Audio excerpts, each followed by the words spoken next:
एक थी बूढ़ी काकी। उनके पतिदेव को स्वर्ग सिधारे बहुत समय हो गया था। बेटे भी जवान होकर चल बसे थे। उनका एक भतीजा था बुद्धिराम। बूढ़ी काकी ने अपनी सारी संपत्ति भतीजे के नाम कर दी थी।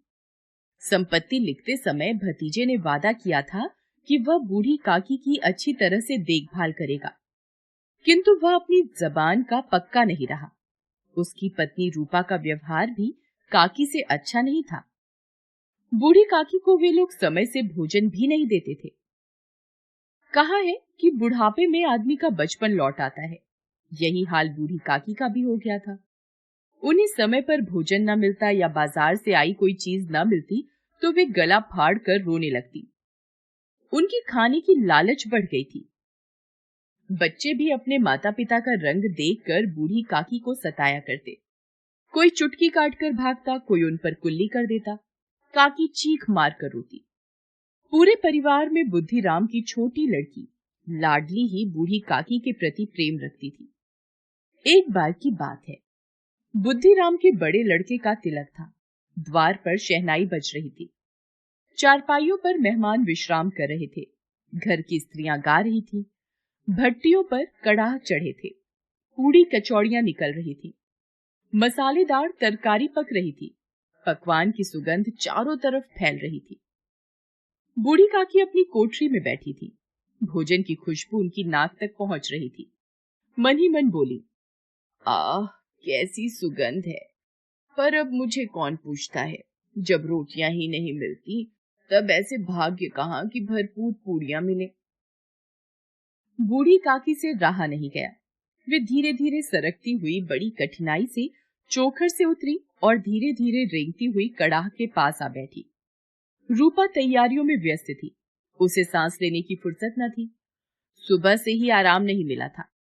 वह झल्लाती हुई थी। इस अवस्था में उसने बूढ़ी काकी को कड़ाह के पास देखा तो गुस्से में काकी को दोनों हाथों से झटक कर बोली, ऐसे पेट में आग लगे, पेट है या भार? कोठरी में बैठते हुए क्या दम घुटता था? अभी मेहमानों ने नहीं खाया, भगवान को भोग नहीं लगा, तब तक धैर्य न हो सका। आकर छाती पर सवार हो गई। भला चाहती हो तो जाकर कोठरी में बैठो। जब घर के लोग खाने लगेंगे तो तुम्हें भी मिलेगा। तुम कोई देवी नहीं हो कि तुम्हारी पूजा पहले ही हो जाए। बूढ़ी काकी अपनी कोठरी में लौट आई। उन्हें अपनी जल्दबाजी पर पश्चाताप हो रहा था। उन्होंने सोचा, अब जब तक बुलावा न आएगा नहीं जाऊंगी। वो मन ही मन बुलाने की प्रतीक्षा करने लगी। एक एक पल युग के समान बीत रहा था। वह धीरे धीरे गुनगुनाने लगी। कुछ देर बाद उन्हें लगा कि गुनगुनाते हुए बहुत समय बीत गया। किसी की आवाज भी सुनाई नहीं पड़ रही थी। अवश्य ही लोग खा पी कर चले गए होंगे। मुझे कोई बुलाने नहीं आया। रूपा सोचती होगी कि मैं कोई मेहमान तो हूं नहीं कि मुझे बुलाया जाए। बूढ़ी काकी चलने को तैयार हो गई। उन्हें विश्वास था कि 1 मिनट में पूड़ियां आएंगी, तरकारियां आएंगी। उन्होंने सोचा, पहले तरकारी से पूरी खाऊंगी, फिर दही और शक्कर से कचौड़ियां रायते के साथ मजेदार मालूम होगी। मैं तो मांग मांग कर खाऊंगी। मेहमान मंडली अभी बैठी थी। कोई खाकर उंगलियां चाटता था, कोई दही खाकर चटकारे मार रहा था। बूढ़ी काकी रेंगती हुई उनके बीच जा पहुंची। कई लोग चौंक कर उठ खड़े हुए, पुकारने लगे, अरे बुढ़िया कौन है? यहाँ कहाँ से आ गई? देखो किसी को छू न दे। पंडित बुद्धिराम ने थाल को जमीन पर पटक दिया, लपक कर काकी को उठाया और अंधेरी कोठरी में लाकर पटक दिया। मेहमानों ने भोजन किया, घर वालों ने भोजन किया, परंतु बूढ़ी काकी को किसी ने नहीं पूछा। सबने काकी को दंड देने का फैसला लिया। रात 11 बज गए थे। रूपा आंगन में पड़ी रही थी, पर लाडली की आंखों में नींद नहीं थी। उसने अपने हिस्से की पूड़ियां पिटारी में रख दी थी। जब उसे विश्वास हो गया कि अम्मा सो रही है तो अपनी पिटारी उठाई और बूढ़ी काकी की कोठरी की ओर चल दी। सहसा कानों में आवाज आई, काकी उठो, मैं पूड़ियां लाई हूं। काकी लाडली की बोली पहचान कर झटपट उठ बैठी। लाडली को टटोला और उसे गोद में बैठा लिया। लाडली ने पूड़ियां पिटारी से निकालकर काकी को दी। काकी ने पूछा, क्या तुम्हारी अम्मा ने दी है? नहीं, यह मेरे हिस्से की है। काकी ने 5 मिनट में पिटारी की पूड़ियां खा ली। काकी, पेट भर क्या? नहीं बेटी, जाकर अम्मा से और मांग लाओ। अम्मा सोती है, जगाऊंगी तो मारेंगी। काकी की भूख बढ़ गई थी।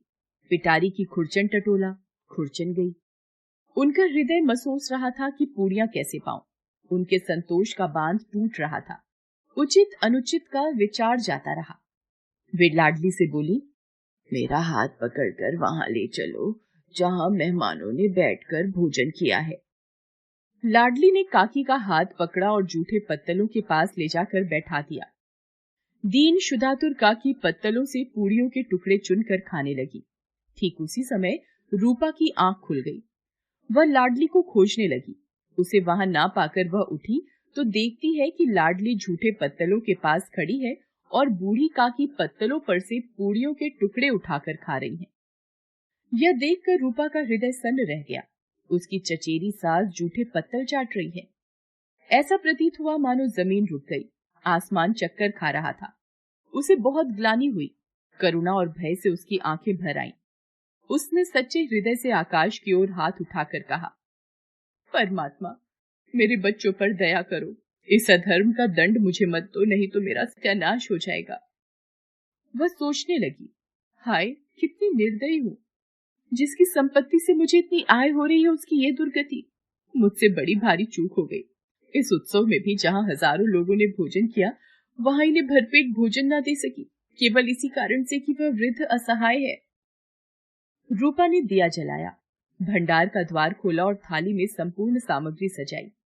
थाली लेकर बूढ़ी काकी की ओर चली। रूपा ने दुखी स्वर में कहा, काकी उठो, भोजन कर लो। मुझसे आज बड़ी भूल हुई, उसका बुरा न मानना। परमात्मा से प्रार्थना कर दो कि वह मेरा अपराध क्षमा कर दे। भोले भाले बच्चों की भांति जो मिठाइयां पाकर मार और तिरस्कार सब भूल जाता है, बूढ़ी काकी वैसे ही सब भूलकर बैठी हुई खाना खा रही थी। उनके एक एक रोए से सदिच्छाएं निकल रही थी और रूपा बैठी इस स्वर्गीय दृश्य का आनंद लेने में निमग्न थी। हेलो दोस्तों, कैसे हैं आप सब? हमारी कहानियां देखने के लिए हमारे चैनल को सब्सक्राइब कीजिए और हाँ, बेल आइकॉन पर क्लिक करना मत भूलिएगा।